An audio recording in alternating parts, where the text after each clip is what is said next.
وقتی تو حواس تو نگاه تو پیش منه، وقتی دست هیچکی جز من به دلت نمیرسه، این که من فرق میکنم با همه دور و بریات، این که هرچی از تو دارم واسه من مقدسه. تو خیابون چشم دوباره پس میزنی، همه درگیر تو هن ولی تو درگیر منی.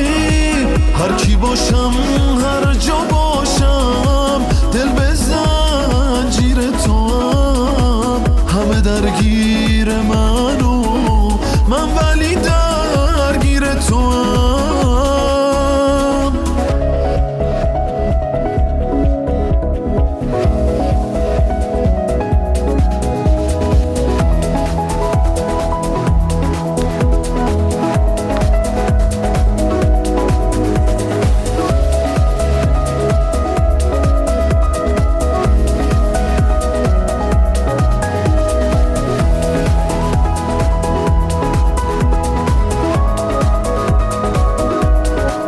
واسه هر دوتای ما هزار تا فرصت دیگه است، واسه عاشق شدن و مردن و کارای دیگه، ولی ما با هم دیگه به هم دیگه خوب میرسیم. من و تو مال همیم، اینو نگاهمون میگه.